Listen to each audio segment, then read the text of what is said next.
Hello, this is the third lecture of our analysis of Waiting for Godot with Dr. Samar Talib.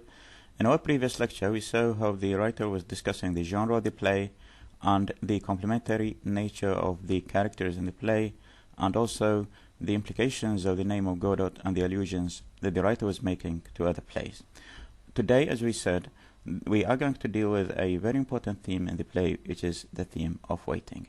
If we return to the title of the play, Waiting for Godot, we said that according to Martin Eslin, the subject of the play is not Godot, but waiting.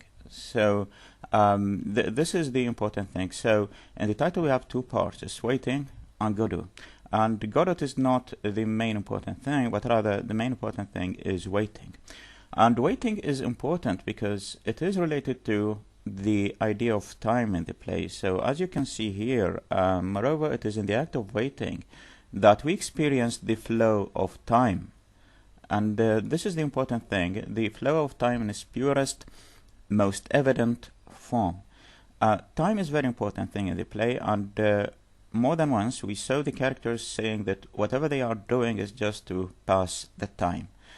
Time is important, and waiting is related to time because, as we said before, time is a subjective experience. So if we put aside the objective nature of time, the physical conception of time, time as it is studied in physics, if we put aside this idea and we study time, and we see that time is a subjective experience. So we are not speaking about time as it is in physics in the real world, but rather we are speaking about our experience of time and our response to time. That's why we said that when we experience something that is pleasant and pleasurable, we feel that the time has moved fast. When we experience something that is not pleasant to us, something that we hate, something that we consider to be boring, we consider time to be flowing slowly. So time is time, and it is not flowing fast or slowly, but rather it is just flowing. So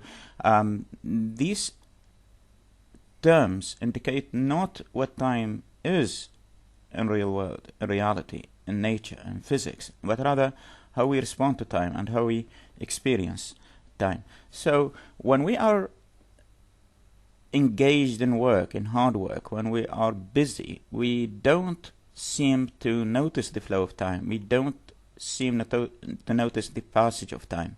But when we are not doing anything, we experience the flow of time. And here comes the idea of waiting, because because in waiting you are not doing anything, and that's why the impact of time is in its greatest point. So time, as we said, is important, and the importance of time and the importance of the flowing of time is that time has an impact on us. So every day that we are passing leaves its mark on us. So with the passage of time we get changed. Every yesterday that is passing to us, and all these yesterdays that have passed on us, each one of them has left its mark on us. Thus to say, we are changed from day to day. That time is not only passing, and it's not only that we sometimes change time or do something about time or waste time or save time, and we behave as if we are the subjects and time is the object. But in reality, time is also a subject and we are objects. Time changes and we are changed by time. So the writer quotes something from Samuel Beckett when he's writing about Proust. Samuel Beckett is saying that there is no escape from the hours and the days, neither from tomorrow nor from yesterday, because yesterday has deformed us or has been deformed by us. So what yesterday is doing is that it is leaving its mark on us. Yesterday is changing us. That's to say, we are changed by yesterday. So if you see here, Beckett is writing, we are not merely more weary because of yesterday. We are other, no longer what we were before the calamity of yesterday. So we are changed. We are becoming other people because of yesterday. Every day that passes on us changes us in one way or another. And Beckett says that the flow of time confronts us with the basic problem of being. So if we are changed every day, then this raises a very important problem for our idea of being. And this is the idea about the problem of the nature of the self, which, being subject to constant change in time, is in constant flux and therefore ever outside our grasp. Okay, and so when we come to personality, whose permanent reality can only be apprehended as a retrospective hypothesis. So the problem of time is related to the problem of the self. If we are changed every time, every day we are changed, every day is leaving its mark on us, then we come to the problem of the self, because in our conceptualization of the self, we understand the self as a stable entity, as a constant value.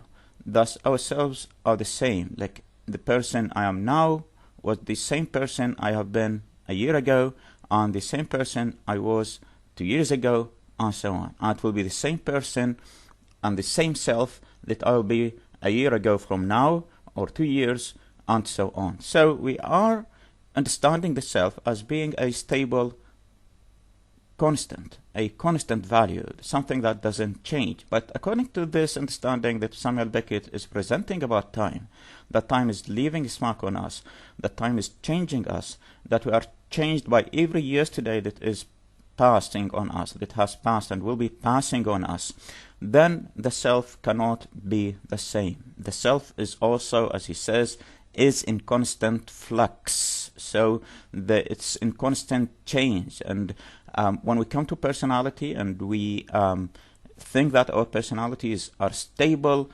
this also makes us skeptical about this claim that our personalities are stable, that our personalities, ourselves, are not the same. So this is the important thing about time. And if we go to the next paragraph, and he kind of summarizes this whole idea. And according to Martin Esslin, being subject to this process of time flowing through us and changing us in doing so, we are, and this is one of the most beautiful sentences in this essay, we are at no single moment in our lives identical with ourselves. So the self, or our identity, is not stable. Our identity is changing, and we are changing every time that we are doing something, and every time we are even not doing something. And this is, of course, one of the points that the play was discussing, that people change by time, and every time we see a person, they have changed from what they were the first time that we saw them. And there are many examples in the play that point directly to this issue. One such example is the boy when he comes to Vladimir and Stragan at the end of Act 1 and also at the end of Act 2. The boy does not seem to recognize them. They say that the boy might have come before, okay, and the boy says that I do not remember meeting you, and they do not remember meeting the boy. But we know from the context that the boy has come before and has told them the same message that he's telling them today. And not only that, they are kind of sure that when the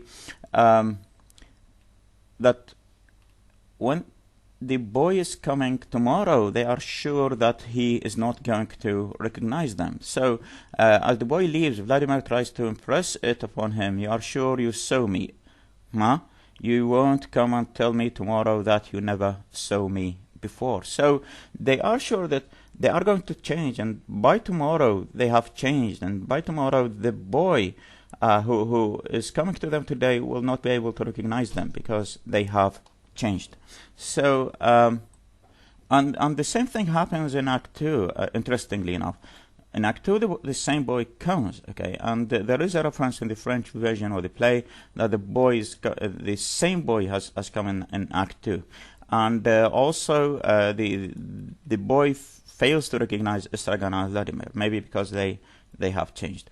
Okay, so also about Godot, another example, they are not able to recognize Godot, and they don't know him, and we know from the context they say that they have met him, but when Pozzo and Lucky appear, they mistake Pozzo for Godot. So even they are not able to recognize Godot, because even Godot seems has changed. And also when they meet Pozzo and Lucky for the first time in Act 1, and after the departure of Pozzo and Lucky, Vladimir and Estragon have this conversation. Vladimir is saying, yes, and you do know them? No, I don't know them. Okay, we know them. I tell you, you forget everything, unless they are not the same. Okay, and this is the important thing. Why didn't they recognize us then? That means nothing. I too pretended not to recognize them, and then nobody ever recognizes us. So it seems that both parts have changed. The Estragon and Vladimir on their part have changed, and Pozzo and Lucky on their part have also changed. And in Act 2 we are going to see the same thing, and it is interesting that when Pozzo and Lucky appear the next time, Vladimir and Estragon also fail to recognize them again, and that's why Pozzo also has the same thing. Pozzo does not recognize Vladimir and Estragon. That's why he says, I don't remember having met anyone yesterday, but tomorrow I won't remember having met anyone today. So being in constant flux, being in constant change, we are not sure that the person that we are meeting today was the same person that we met tomorrow, or the person that we are going to meet tomorrow is the person that we are meeting today, or the person that we met yesterday. So this is what is important about time. And then the writer is complicating this idea even further, and he says that we need to add some more factor in the equation. Waiting, he says in this paragraph, waiting is to experience the action of time, which is constant changed, and yet, and this is the important thing, as nothing real ever happens, that change in itself is an illusion. So that's why even this change is an illusion. Why? Because nothing really happens in the play, and that's why there is this extract from Pozzo, who says that the tears of the world are in a constant quantity. For each one who begins to weep, somewhere else another stops. So even this change is an illusion. In reality, we have kind of constancy, and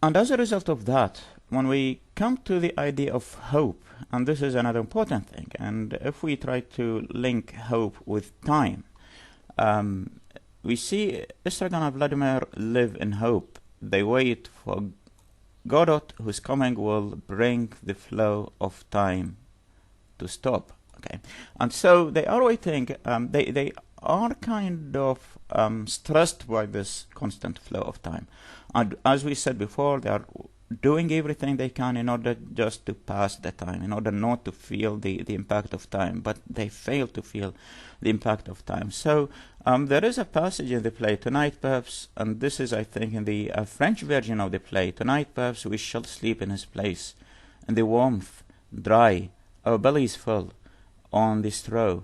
It is worth waiting for that, is it not? Well,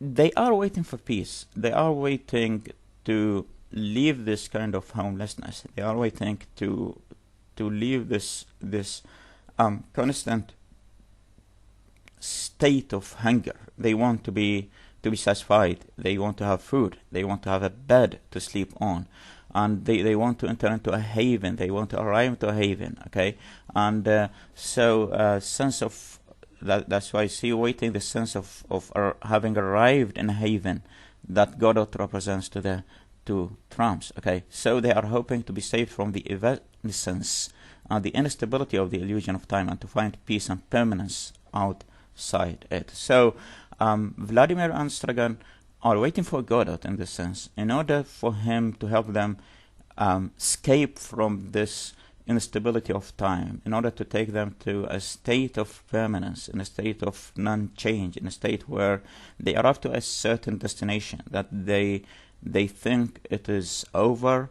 and they can live a life which is characterized by being satisfied, by being able to sleep, by being able to be kind of treated as human beings, and all of that. They are escaping from the flow of time. So, as we said then, as a summary for that, waiting is important, because waiting is related to the idea of time. And as we said, that the flow of time is important because the flow of time changes human beings, and especially if human beings have nothing else to do than just waiting. So we are changed by every day that we are passing. We are changed by every yesterday. We are changed by every moment that passes on us. And this is the important thing here in the play. And this is, as we said, is important because it is related to the idea of the self, to the idea of personality, to the idea of identity, because we are understanding the things as being constant, as being unchangeable. The self is the self now, and the self in the future, and the self in the past. They are the same. But according to this understanding, no, it is not the same. Every day that passes on us is changing us. That's why we fail to recognize the people that we have met yesterday, and tomorrow we are going to fail to recognize the people that we are meeting today. And this is happening with Vladimir and Stragan, with the boy, with Godot, with Pozo and Lucky, and so on. So, as we have said, they are hoping to change that state, to stop the flow of time, and this is what they are waiting Godot to do for them. But because Godot is not coming, so this goal is doomed to failure. Thank you very much. And in the next lecture, we are going to talk about another important theme in the play, which is the theme of hope and the theme of salvation.